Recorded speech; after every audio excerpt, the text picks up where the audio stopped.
Salut à toutes et à tous. Nous commençons notre section sur la différenciation implicite.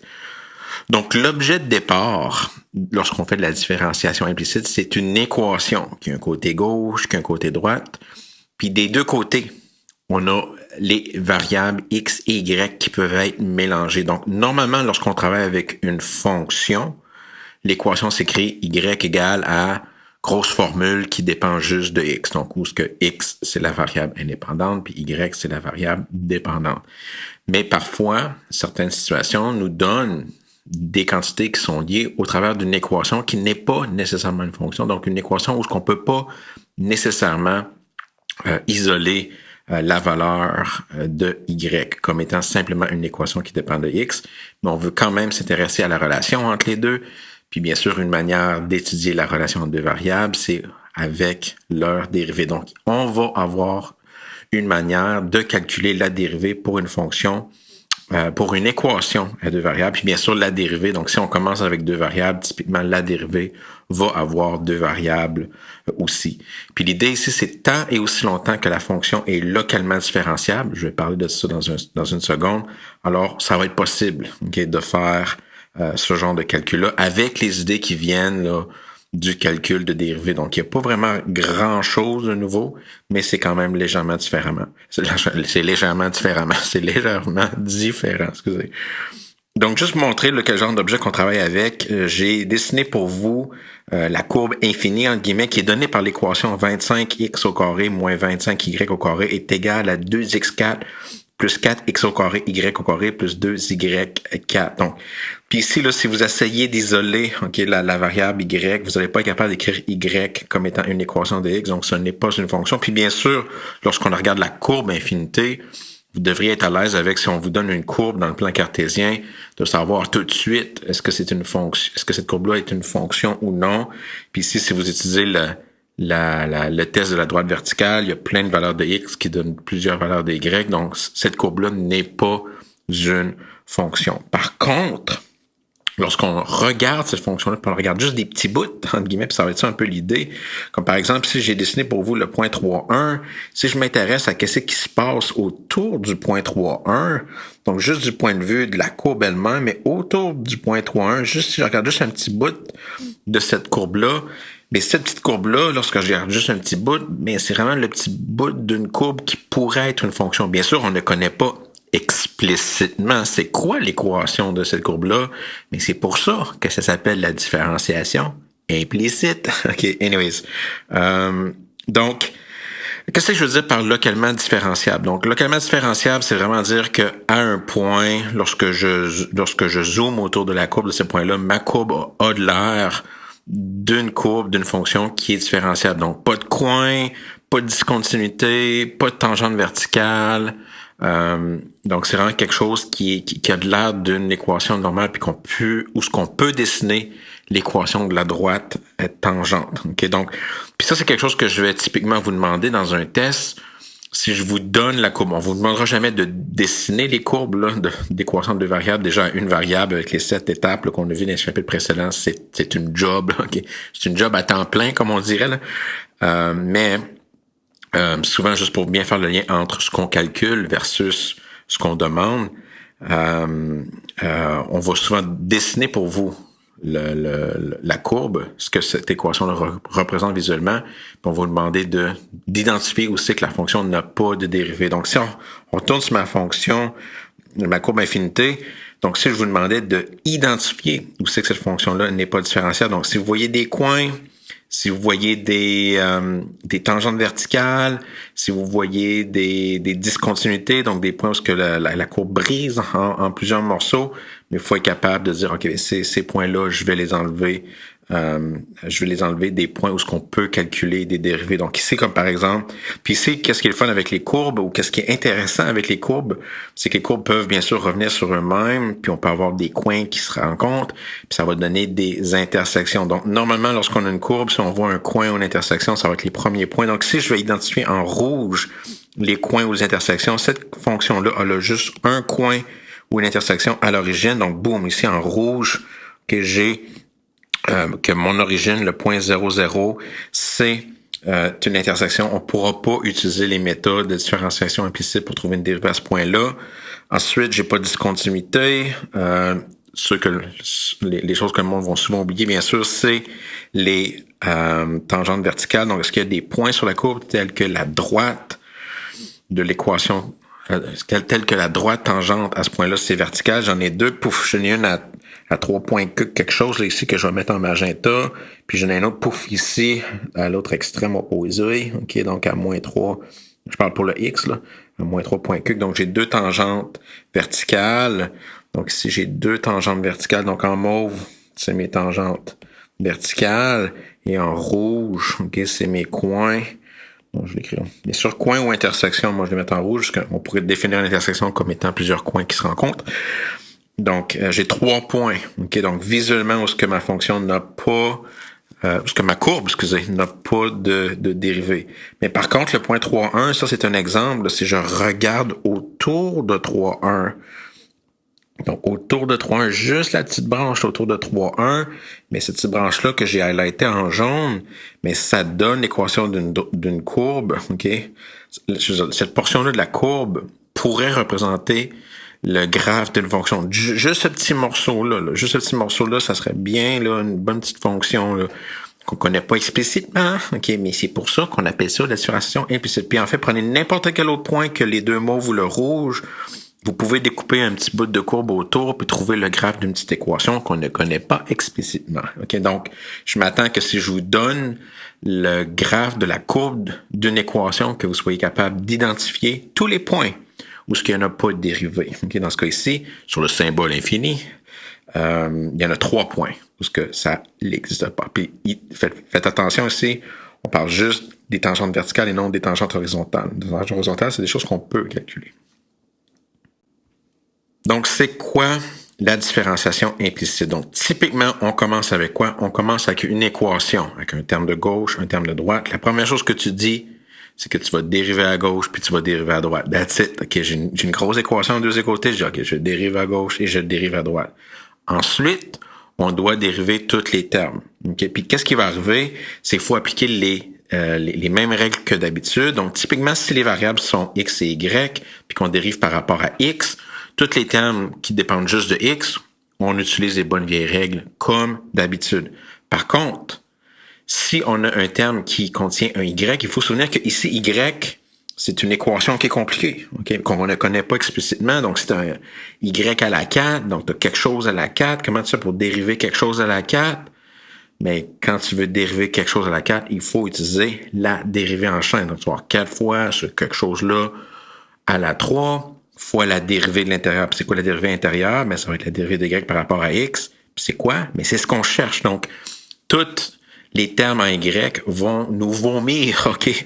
Vont nous extraire un dy sur dx. Puis le but, ça va être de trouver ce dy sur dx-là, donc de isoler ce dy sur dx-là. Donc, tous les termes en y vont donner lieu à au moins un dy sur dx lorsque vous allez dériver ces termes-là. Puis ensuite, qu'est-ce que vous faites? C'est purement algébrique. Vous ramenez d'un côté tous les termes qui contiennent des dy sur dx, tous les autres termes qui n'ont pas de dy sur dx de l'autre côté. Sur le côté, ce que les termes avec les dy sur dx, tu factorises par dy sur dx, tu divises le tout, donc tu isoles le dy sur dx, et tu vas avoir ta dérivée implicite, donc qui va être typiquement une grosse équation, okay, qui va dépendre de x et de y. Donc, allons-y avec le premier exemple. Trouvons l'équation de la droite tangente de la courbe du symbole infini dans l'introduction au point 3,1. Bon, la question demande aussi d'identifier les points sur la courbe où ce que c'est pas localement différenciable, mais on a déjà fait cet exercice-là. Donc, allons-y. Donc, notre équation est 25x au carré moins 25y au carré est égal à 2x4 plus 4x au carré, y au carré, plus 2y4. Donc, la première chose que tu fais, OK, tu fais simplement dire que j'ai une équation à deux côtés, je calcule la dérivée du côté gauche et je calcule la dérivée du côté droit. Puis typiquement, dans une évaluation, il y a des points juste pour ça, de bien démontrer qu'on comprend que dans une équation à deux variables, on dérive des deux côtés. OK, donc, Ensuite, j'y vais. Donc ici, il faut juste faire attention, il n'y a vraiment aucune nouvelle règle de différenciation. C'est les mêmes règles qu'avant. Si c'est juste des X, c'est comme avant, mais il faut se souvenir, donc le gros truc ici, la nouvelle difficulté, c'est de se souvenir que Y, c'est une grosse formule. Okay? On ne sait pas c'est quoi explicitement cette formule-là, mais ça s'appelle la différenciation implicite. Okay? Donc, here we go. Donc, à gauche, c'est quoi la dérivée de 25x au carré? J'ai un terme juste en x, donc ça va être simplement égal à 50x au carré, à 50x, donc je dérive x au carré, qui me donne 2x, donc le 2 tombe en avant. Maintenant, c'est quoi la dérivée de 25y au carré? Là, maintenant, j'ai un terme avec des y, donc il faut se souvenir ici, y, c'est quelque chose. Donc, c'est quoi la dérivée de quelque chose au carré?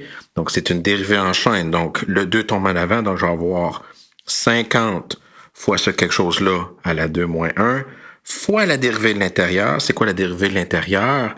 Mais c'est ce que je cherche. Donc, ici, je calcule la dérivée par rapport à x. Donc, la dérivée par rapport à x. Donc, c'est vraiment avant, lorsqu'on appelait un terme u, on faisait fois u'.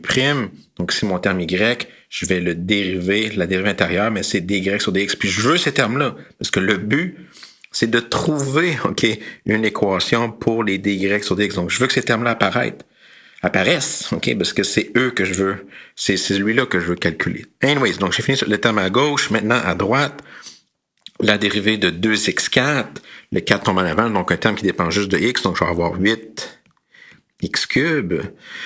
Maintenant, le deuxième terme, qui est probablement le terme le plus compliqué, c'est quoi la dérivée de 4x au carré fois y au carré? Donc ici, j'ai le produit de deux termes, donc il faut que j'utilise la règle du produit. Donc ici, c'est quoi la dérivée de 4x au carré? C'est un terme qui dépend juste en x, donc ça va me donner 8x. Fois le deuxième terme que je touche pas, donc ça c'est vraiment ma règle du produit, plus le premier terme que je touche pas, qui va être 4x au carré, fois la dérivée de y au carré, donc ça c'est quelque chose au carré, que je connais pas explicitement, mais c'est la différenciation implicite. Donc c'est quoi la dérivée de y au carré, de quelque chose au carré, ben ça va être 2 fois le quelque chose, fois la dérivée du quelque chose. Donc, et voilà. Donc, ces deux termes-là viennent de la règle du produit de 4x au carré, y au carré. Puis finalement, le dernier terme, le 2y4, donc 2 fois quelque chose à la 4. Le 4 va tomber en avant, donc j'ai quelque chose à la 4, ça va donner 8 fois ce quelque chose-là à la 3, fois la dérivée de l'intérieur, qui est dy sur dx. Donc ça, c'est vraiment la ligne la plus difficile de trouver une équation qui lie les x, les y et les dy sur dx. Donc, il faut que dans l'équation, il y ait des dy sur dx, parce que le but, c'est de calculer dy sur dx. Donc, je n'ai 3 termes avec des dy sur dx. Donc, ces 3 termes-là, moi, je vais les envoyer à droite. Vu que je n'ai 2 à droite, puis 1 à gauche, j'ai décidé d'utiliser le côté gauche pour les dy sur dx. Puis tout le reste, je vais l'envoyer à gauche. Donc, ici, pour trouver des y sur dx, la prochaine étape, c'est purement algébrique. On a vraiment terminé à ce point-ci la partie différenciation. Maintenant, le but, c'est juste d'isoler des y sur dx. Donc, il pick a side, puis t'envoies tout sur le même côté. Moi, je vais aller à droite pour tous les termes qui contiennent un dy sur dx, puis je vais aller à gauche pour tous les termes qui contiennent qui contiennent pas des dy sur dx. Donc ici, à gauche, qu'est-ce que je vais avoir? Ben, j'ai le 50x qui reste à gauche. Le 8x cube va aller l'autre bord en moins 8x cube. Le 8x y au carré va aller l'autre bord en moins. Puis c'est tout. Donc, si je vais avoir 3 termes qui vont aller à gauche. Donc, à gauche, qu'est-ce que je vais avoir? Moi, je vais les faire apparaître, là, parce que j'ai déjà fait mon travail avant de venir. Donc, à la gauche, j'ai, boum, 50x moins 8x cube moins 8x y au carré. Puis à droite, le seul terme que j'ai besoin d'envoyer à droite, c'est le 50y que j'ai besoin d'envoyer, le moins 50y dy sur dx que j'ai besoin d'envoyer à droite. Voyons, la misère. Donc, boum. Donc, qu'est-ce que j'ai à droite? Maintenant, j'ai 8x au carré y dy sur dx fois dy sur dx plus 8y cube fois dy sur dx plus 50y dy sur dx. Là, qu'on voit à droite, là, tous les termes ont un dy sur dx. Donc, le prochain move, une fois qu'on a choisi un côté, puis qu'on a tous des termes avec des y sur dx, mais l'idée, c'est que là, maintenant, on peut mettre en évidence le dy sur dx. Donc ici, le membre de gauche, lui, pour l'instant, je fais rien avec. Donc, pouf, j'ai encore la même chose que tantôt. Il n'y a rien que changé. Là, maintenant, à droite, qu'est-ce que je fais? C'est que je mets en évidence. OK, donc, mon dy sur dx. Pouf. Donc, là, j'ai mis mon dy sur dx en évidence. Donc, là, qu'est-ce que je fais? Là, si je mets en évidence, là, je factorise le dy sur dx. Donc, qu'est-ce que je veux laisser derrière? Donc, si je factorise par dy sur dx, le premier terme que je vais obtenir va être, pouf, 8y au carré fois 8x au carré fois y plus 8y cube plus 50y. Donc ça, c'est simplement en factorisant par dy sur dx.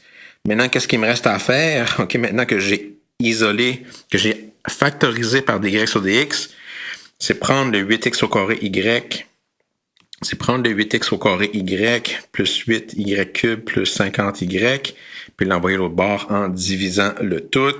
Donc, qu'est-ce que j'ai finalement? Donc, ici, si je isole le dy sur dx par division, donc c'est toujours les mêmes étapes, là. Pouf! Donc, si je isole le dy sur dx, j'ai que ma réponse finale, c'est 50x moins 8x cube moins 8xy au carré, le tout divisé par 8x au carré y plus 8y cube plus 50y est égal à dy sur dx. Donc, j'ai mon équation qui me donne la dérivée implicite pour n'importe quel point sur la courbe infinité, à part l'origine, puis les deux points extrémales, OK, au bout du symbole infinité. Là, maintenant, si je veux construire l'équation de la droite linéaire, la seule chose que j'ai besoin de faire, donc c'est un peu de notation que j'ai introduit en même temps. Donc, m va être dy sur dx évalué à 3,1. Donc, la seule chose que j'ai besoin de faire dans mon équation, c'est remplacer toutes les x par 3, puis toutes les y par 1. Donc, pour ce point-ci, c'est purement l'évaluation. Il n'y a pas rien de profond, là. Donc, purement l'évaluation, j'évalue mon expression. Puis si vous le faites correctement, donc ça va vous donner moins 90 en haut, moins 90 en haut et pouf, 130 en bas. Ça simplifie un peu. Je vous conseille de simplifier dans ces questions-là le plus que possible. Simplifie à moins 9 sur 13. Donc, je vous rappelle que le moins 9 sur 13, c'est le m. Donc, j'ai le m, okay, j'ai la pente de la droite tangente de ma courbe infinité au point 3,1. Puis là, si je cherche l'équation de la droite tangente, là, c'est comme avant. Okay, vous avez simplement besoin pour trouver B, vous avez juste besoin d'avoir le point. Donc ici, ce qu'on sait jusqu'à maintenant, c'est que L de X, okay, c'est moins 9 tiers, moins 9 treizièmes X plus B. Puis on sait que ça passe par le point 3, 1. Puis ensuite, simplement en remplaçant X par 3 et le Y par 1, on peut trouver que la valeur de B, donc simplement en remplaçant, donc c'est pouf, la valeur de B, ça va être quoi? Donc, on sait que 1 est égal à moins 9 sur 13 fois 3 plus B. Donc, j'ai moins 27 treizièmes. À droite, que je renvoie l'autre bord en plus 27 treizièmes. 1, c'est 13 treizièmes. 13 treizièmes plus 27 treizièmes, c'est 40 treizièmes. Donc, j'ai ma valeur de B. Donc, finalement, donc la grosse réponse finale, OK, donc pour cette question-là, donc ici, j'ai que L de X va être égal à quoi? Donc, here we go. Pouf. À moins 9 treizième x plus 40 treizième. Donc, ça, c'est donc, le calcul de m et b se font comme avant, comme dans une question normale. Tu plugues tes valeurs dans la dérivée. Donc, ici, dans ma grosse formule, donc, bien sûr, j'ai besoin du y pour trouver m. Puis ensuite, j'isole le b comme avant. Donc, c'est vraiment le même principe, là. Puis ensuite, si on a à le dessiner, donc, je l'ai déjà fait pour vous, mais c'est juste un peu d'emphase sur qu'est-ce qui se passe. Donc, je suis parti sur ma courbe au point 3,1. Souvenez-vous, si vous avez à dessiner ce genre de droite-là, vous pourriez quasiment commencer par dessiner la droite tangente parce que c'est relativement intuitif. Vous pourriez déjà voir que la pente est négative. Donc, si vous calculez la dérivée implicite et vous trouvez que la pente c'est 22, il y a quelque chose qui n'a pas marché quelque part. Là. Clairement, la pente va être négative. Là. Je le vois sur mon graphe que la droite tangente, c'est une droite qui descend. Puis ensuite, 40 treizièmes, si vous calculez la calculatrice, ça c'est 3 points cuc. Donc avec l'ordonnée à l'origine, okay, si vous liez ces deux points-là ensemble, ben, ça va vous donner okay, une belle droite. Okay. Puis cette droite-là, ben, c'est donné par l'équation. Donc, si vous avez le graphe de la courbe, dessiner la droite tangente, c'est une manière là, de vérifier si votre équation calculée est bien compatible, OK, avec ce qui se passe visuellement. All right, pour cet exemple-là, that's it, that's all.